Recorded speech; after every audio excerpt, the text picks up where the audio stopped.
5 лет назад героями нашей передачи стала приемная семья Кайдаловых из Амгинского улуса. Тогда в семье воспитывалось 7 детей. Старшие 3 приемных сейчас студенты. Мария недавно стала мамой. 2 родных сыновей тоже начинают жить самостоятельно.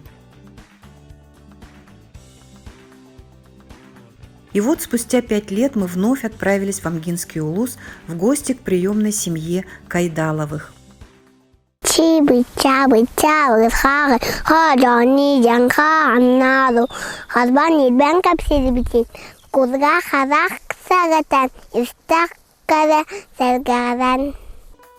Анастасия Валерьевна и Николай Спартакович приняли нас на туристической базе на берегу реки Амга, которая также является местом отдыха семьи, и рассказали о произошедших изменениях. Самое главное событие у нас за это время — родилась дочка в 2018 году, Намына, самая младшая. Вот. Достроили дом, переехали. Пополнение в нашей семье произошло в 2017 году. У нас в нашем доме появились Даяна, а потом через полгода Саша. 9-летняя Даяна и ее младший 7-летний брат Саша легко прошли адаптацию, полюбились всеми родственниками и стали полноправными членами семьи Кайдаловых. Мама, папа добрые, хорошие, воспитывают нас, чему делать и как правильно делать.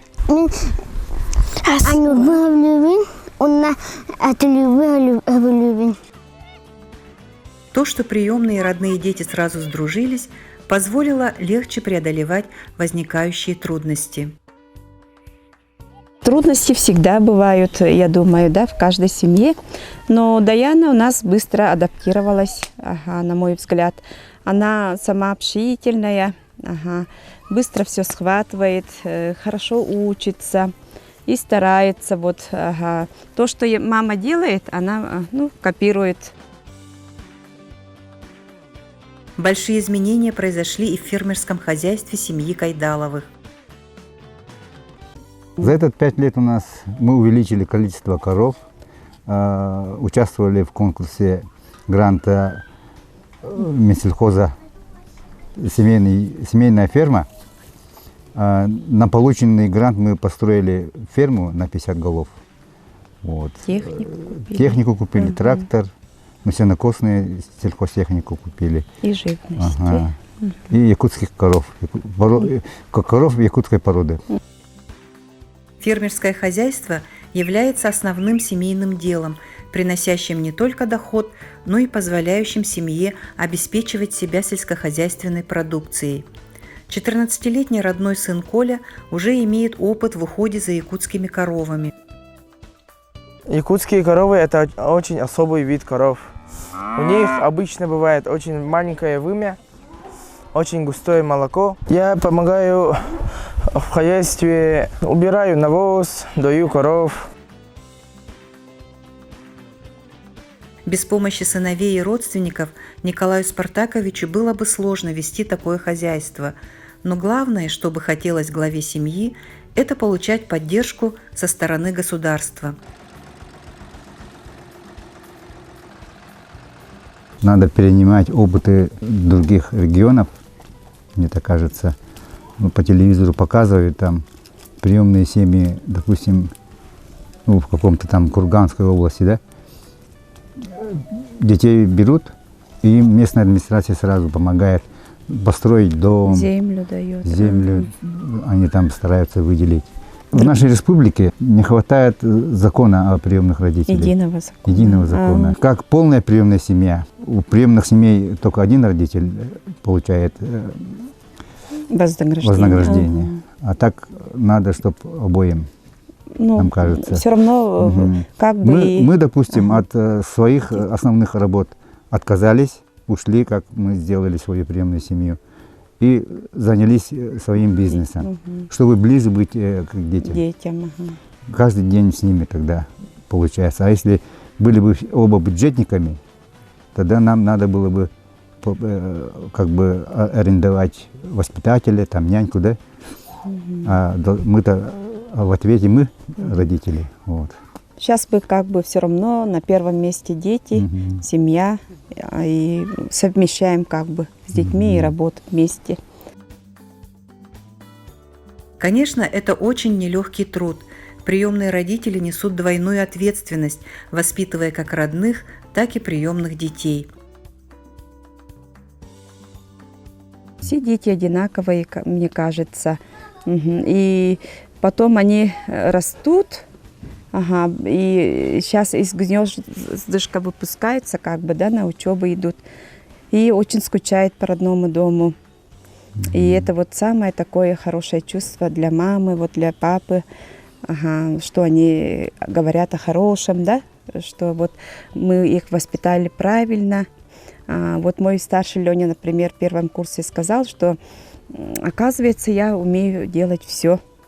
Я и могу там обед приготовить, и дом хорошенько там убраться по дому, да, и стирать. Все, короче, умеет, да, вот в отличие от других детей. Быть мамой – это счастье для каждой женщины, да, а дать шанс вот приемному ребенку обрести семью, братьев, сестер, бабушку, дедушку, маму, папу – это, я думаю, двойное счастье и для ребенка, и для вот родителей. Воспитание в семье дает человеку опору в жизни. Бұл үйе үш қаттырастақ, үздік жүріс әндай маған қаланы, әтірі үйінен тағыстаққа, бас сұрақтаға, күтітінен қарақта. Истеннен бәтеқай үйенне қатюқсері, сөлдетебі сілделі, сігіян көз сәргәшту, сәгәлінтай удан кығымағымас күрді. Дети, как никто, понимают важность семьи. У каждого на свете должен быть папа с мамой, у тех, кто всех послушный и непослушных самых. У каждого на свете должны быть сестры и братья, чтоб жизнь была веселой и от улыбок пестрой. У каждого на свете детишек, птиц, зверят должен быть тех, кто дорог, родимая семья. У каждого на свете должен быть папа с мамой. Семья – большое счастье, подарок самый-самый. Дети не должны попадать в детские дома, как бы хорошо там ни было, ведь только любящая семья делает ребенка счастливым, и радостно осознавать, что у нас в республике есть приемные семьи.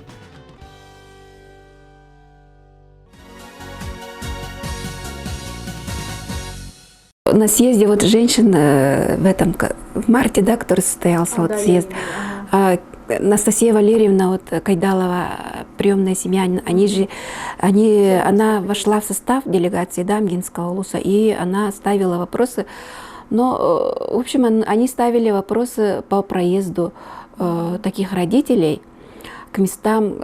В общем, они же воспитывали девочку, которая уже выросла, да, и она стала студенткой вот, в Новосибирске, кажется. Да. Вот поэтому они ставили вопрос проезда, да, вот, на уровне республики. Вот. Этот вопрос ставили. У нас в Амгинском улусе всего 3 приемных семей. То есть это в селе Сергейбес одна семья Сутаковых. Они воспитывают одного ребенка. В селе Абага 2 приемных семей, семья Устиновых и Кайдаловых. Устинова Нина Ильинична воспитывает 4 детей, а вот Кайдалова 2 маленьких детей, да, воспитывает. Ну, на сегодня так. То есть у нас 7 детей воспитывается в приемных семьях. А так у нас опекунские семьи 39 в улусе, в них детей 48.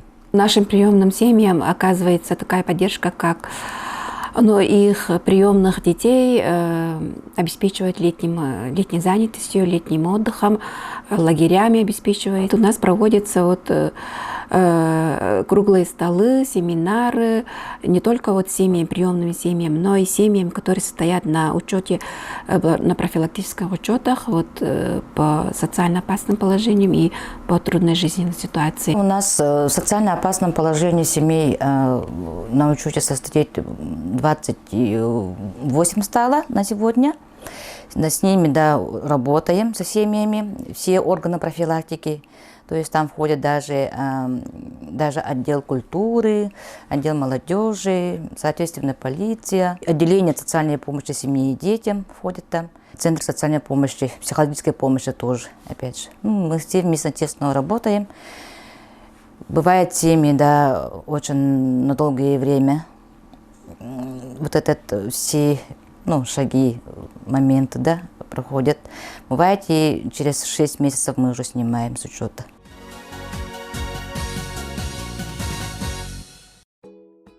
Мы хотим познакомить вас с Александром. Ему 9 лет.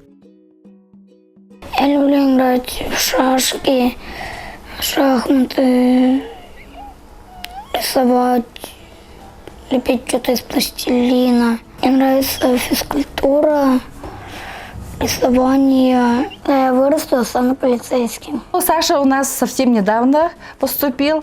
Он очень шустрый, подвижный мальчик, любит играть в подвижные игры. Как и все мальчишки, Саша любит играть в футбол. Он неплохо владеет мячом, мгновенно преображаясь на поле. Любит Саша возиться в песке, строить песочные замки. У него много друзей как в центре, так и в школе. Умеет дружить с детьми, учится старательно, по всем предметам хорошо успевает. В основном получает хорошие оценки Саша. Учительница его хвалит. А еще Саша умеет играть в шахматы и шашки, проявляя усидчивость, терпение и характер, что понадобится ему в будущем. Саша мне. Саша добрый, спокойный и отзывчивый мальчик, и мы надеемся, что найдутся те, кто примет его в свою семью.